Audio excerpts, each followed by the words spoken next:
नमस्कार दोस्तों, स्वागत है आपका मेरे चैनल पे। दोस्तों, जैसे कि आप जानते हैं कि इंडिया सफलतापूर्वक हाइपरसोनिक टेक्नोलॉजी डेमोन्स्ट्रेटर व्हीकल यानी कि HSTDV का परीक्षण कर चुका है और ये दोस्तों DRDO के द्वारा किया गया। और इसके बाद में दोस्तों इंडिया उस एलाइट ग्रुप का मेंबर बन गया जिनके पास हाइपरसोनिक क्रूज व्हीकल टेक्नोलॉजी है। और दोस्तों ये रिजल्ट है हमारी 2 दशक तक बहुत सी इंडिजिनस टेक्नोलॉजिकल अचीवमेंट हासिल करने के कारण और बहुत सी नो हाउ जानने के कारण जो हमने अपनी रिसर्च से जानी है। इसके अलावा दोस्तों इस समय पर इसका आना और ज्यादा महत्वपूर्ण हो जाता है क्योंकि हमारा चाइना के साथ already line of actual control पे तनाव चल रहा है। लेकिन दोस्तों आप ये जानकर हैरान होते होंगे कि हमारी अग्नि मिसाइल और इसके अलावा हमारे इसरो के भी बहुत से launch vehicle already hypersonic speed हासिल कर चुके हैं, जो कि दोस्तों लगभग मैक 5 के करीब है। ये साउंड की स्पीड से लगभग 5 गुना है।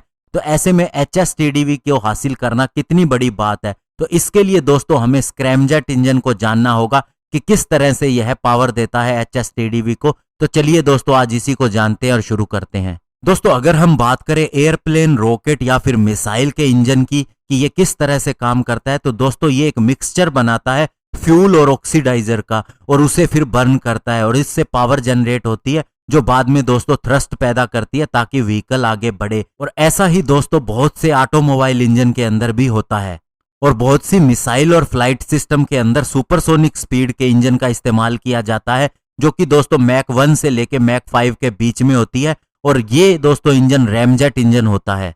दोस्तों नॉर्मली जो कमर्शियल ट्रांसपोर्ट एयरप्लेन होता है उसके अंदर गैस टरबाइन इंजन का इस्तेमाल होता है जिसके अंदर मूविंग पार्ट होते हैं, लेकिन जो रैमजेट इंजन होता है उसके अंदर कोई भी रोटेटिंग मैकेनिकल पार्ट नहीं होता है। और रैमजेट इंजन के अंदर सुपरसोनिक स्पीड से एक फास्ट मूविंग एयर की स्ट्रीम एंटर करती है। ये वातावरण से आती है और इसके अंदर ऑक्सीजन होती है और ये सीधे इंजन तक जाती है और फिर इसके बाद में फ्यूल इंजेक्ट किया जाता है जो सीधा दोस्तों एक फास्ट मूविंग मिक्सचर बनाता है फ्यूल और ऑक्सीजन का। और उसके बाद जब इसे जलाया जाता है तो कंबस्टन पैदा होता है और जिससे थ्रस्ट जनरेट होता है। और दोस्तों रैमजेट इंजन से ही ब्रह्मोस क्रूज मिसाइल को पावर मिलती है। और जहां तक दोस्तों स्क्रैमजेट इंजन की बात है तो इसके अंदर भी सुपरसोनिक कंबस्टन ही होता है, लेकिन दोस्तों इसका सिर्फ इतना फर्क होता है कि ये हाई स्पीड पे काम करता है यानी कि ये हाइपरसोनिक स्पीड पे काम करता है। और इस इंजन के अंदर जो चैलेंज रहता है वो ये है कि जो एयर अंदर जाती है वो सुपरसोनिक स्पीड पे अंदर जाती है। तो ऐसे में दोस्तों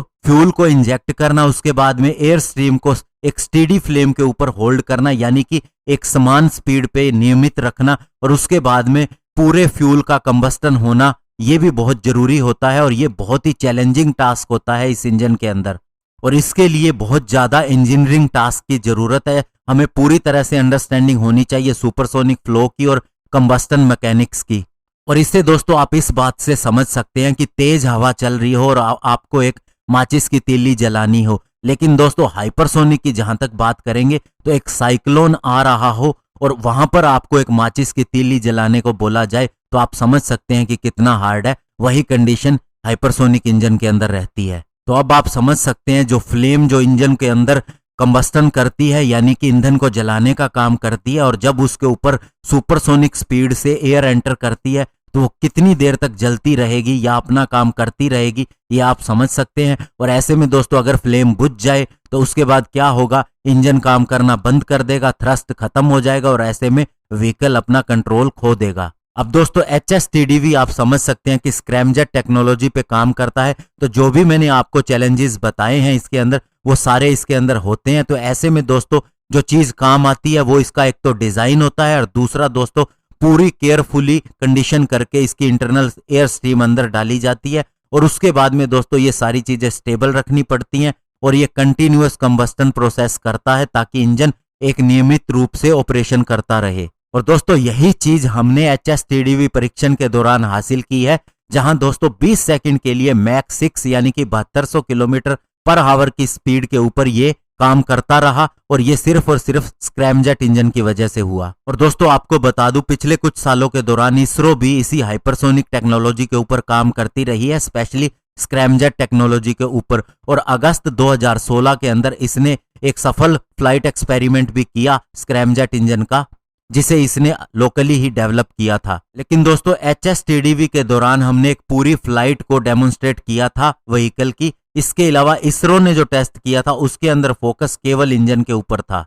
और दोस्तों इसरो के इस टेस्ट के दौरान 2 स्क्रैमजेट इंजन को रॉकेट के ऊपर लगाया गया था और इन्हें रॉकेट इंजन के साथ में ही ऑपरेट किया गया था। और इस टेस्ट के द्वारा देखा गया था कि स्क्रैमजेट इंजन एक स्पेसिफिक मैक्स स्पीड नंबर और एल्टीट्यूड पे कैसे काम करता है। अब दोस्तों ये देखा जाए कि स्क्रैमजेट इंजन का हमें फायदा क्या है, तो पहले मैं आपको बता दूं कि अग्नि मिसाइल के अंदर सॉलिड प्रोपेलेंट का इस्तेमाल होता है, जिसके अंदर फ्यूल और ऑक्सीडाइजर दोनों की ही जरूरत होती है। उसी तरह से इसरो के स्पेस लॉन्चर के अंदर भी फ्यूल और ऑक्सीडाइजर दोनों को ही कंबस्ट किया जाता है।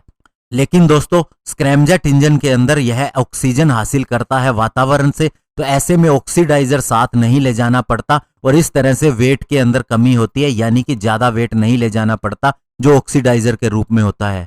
और इससे दोस्तों पेलोड ले जाने की कैपेसिटी भी बढ़ती है और साथ ही फ्लाइट की रेंज भी बढ़ जाती है। और इसके अलावा स्क्रैमजेट इंजन के अंदर हमें यह भी बेनिफिट मिलता है कि हम अपनी मर्जी से स्पीड को बढ़ा सकते हैं, कम कर सकते हैं, फ्यूल बर्न रेट को रेगुलेट करके। और इससे दोस्तों हम एक कंट्रोल्ड मैनर के अंदर क्रूज स्पीड हासिल कर सकते हैं। और इसके अलावा दोस्तों स्क्रैमजेट पावर्ड हाइपरसोनिक व्हीकल के अंदर मैन्यूवर करने की क्षमता बहुत ही अच्छी होती है, जिससे इसका फ्लाइट पाथ अनप्रिडिक्टेबल हो जाता है और इस तरह से दोस्तों इसका इंटरसेप्शन होना मुश्किल हो जाता है। और यही गुण अगर हमारी बैलिस्टिक मिसाइल अग्नि के अंदर आ जाए तो समझ सकते हैं आप कि हमें क्या अचीवमेंट मिल जाएगी।